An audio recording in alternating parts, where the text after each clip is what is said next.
بسم اللہ الرحمن الرحیم۔ السلام علیکم ناظرین، حضرت ابراہیم علیہ السلام کے بیٹے حضرت اسماعیل علیہ السلام کے 12 بیٹے تھے۔ ان کی نسل اس قدر ہوئی کہ مکہ مکرمہ میں نہ سما سکی اور پورے حجاز میں پھیل گئی۔ ان کے ایک بیٹے کیدار کی اولاد میں عدنان پیدا ہوئے۔ عدنان کے بیٹے ماد اور پوتے کا نام نزار تھا۔ نزار کے 4 بیٹے تھے، ان میں سے ایک کا نام مزر تھا۔ مزر کی نسل سے قریش بن مالک پیدا ہوئے، یہ فہر بن مالک بھی کہلائے۔ قریش کی اولاد بہت ہوئی، ان کی اولاد مختلف قبیلوں میں بٹ گئی۔ ان کی اولاد سے قصی نے اقتدار حاصل کیا۔ قصی کے آگے 3 بیٹے ہوئے، ان میں سے ایک عبد مناف تھے، جن کی اگلی نسل میں ہاشم پیدا ہوئے۔ ہاشم نے مدینہ کے ایک سردار کی بیٹی سے شادی کی۔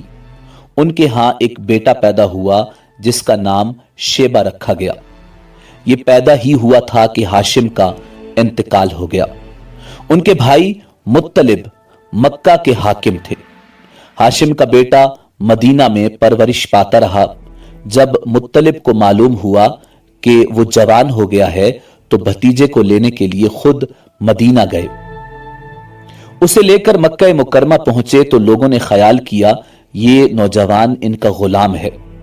مطلب نے لوگوں کو بتایا کہ یہ ہاشم کا بیٹا اور میرا بھتیجا ہے۔ اس کے باوجود لوگوں نے اسے مطلب کا غلام ہی کہنا شروع کر دیا۔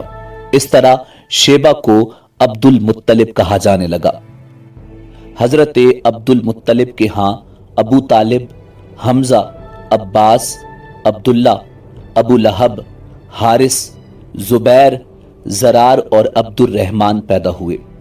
ان کے بیٹے حضرت عبداللہ سے ہمارے نبی حضرت محمد مصطفیٰ صلی اللہ علیہ وآلہ وسلم پیدا ہوئے۔ حضرت عبد المطلب کے تمام بیٹوں میں حضرت عبداللہ سب سے زیادہ خوبصورت اور سب سے زیادہ پاک دامن تھے۔ حضرت عبد المطلب کو خواب میں زمزم کا کنواں کھودنے کا حکم دیا گیا، یعنی حضرت اسماعیل علیہ السلام کے کنویں کو۔ اس کنویں کو قبیلہ جرہم کے سردار مزاز نے بند کر دیا تھا۔ قبیلہ جرہم کے لوگ اس زمانے میں مکہ کے سردار اور بیت اللہ کے نگران تھے۔ انہوں نے بیت اللہ کی بے حرمتی شروع کر دی۔ ان کا سردار مزاز بن عمر تھا، وہ اچھا آدمی تھا۔ اس نے اپنے قبیلے کو سمجھایا کہ بیت اللہ کی بے حرمتی نہ کرو، مگر ان پر اثر نہ ہوا۔ جب مزاز نے دیکھا کہ ان پر کوئی اثر نہیں ہوتا تو قوم کو ان کے حال پر چھوڑ کر وہاں سے جانے کا فیصلہ کیا۔ اس نے تمام مال و دولت، تلواریں اور زریں وغیرہ خانہ کعبہ سے نکال کر زمزم کے کنویں میں ڈال دیں اور مٹی سے اس کو بند کر دیا۔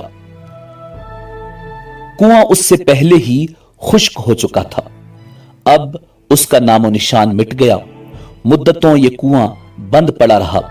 اس کے بعد بنو خزاع نے بنو جرہم کو وہاں سے مار بھگایا۔ بنو خزاع اور قصی کی سرداری کا زمانہ اسی حالت میں گزرا۔ کنواں بند رہا یہاں تک کہ قصی کے بعد حضرت عبد المطلب کا زمانہ آ گیا۔ انہوں نے خواب دیکھا۔ خواب میں انہیں زمزم کے کنویں کی جگہ دکھائی گئی اور اس کو کھودنے کا حکم دیا گیا۔ حضرت علی کرم اللہ وجہ الکریم سے روایت ہے کہ حضرت عبد المطلب نے بتایا، میں حجر اسود کے مقام پر سو رہا تھا کہ میرے پاس ایک آنے والا آیا۔ اس نے مجھ سے کہا طیبہ کو کھودو۔ میں نے پوچھا طیبہ کیا ہے، مگر وہ کچھ بتائے بغیر چلا گیا۔ دوسری رات پھر خواب میں وہی شخص آیا، کہنے لگا برہ کو کھودو۔ میں نے پوچھا برہ کیا ہے، وہ کچھ بتائے بغیر چلا گیا۔ تیسری رات اپنے بستر پر سو رہا تھا کہ پھر وہی شخص خواب میں آیا اور اس نے کہا مجنونہ کو کھودو۔ میں نے پوچھا مجنونہ کیا ہے، وہ بتائے بغیر چلا گیا۔ اس سے اگلی رات میں پھر اپنے بستر پر سو رہا تھا کہ وہی شخص پھر آیا اور بولا زمزم کو کھودو۔ میں نے اس سے پوچھا زمزم کیا ہے، اس بار اس نے کہا زمزم وہ ہے جس کا پانی کبھی ختم نہیں ہوتا، جو حاجیوں کے بڑے بڑے مجموعوں کو سیراب کرتا ہے۔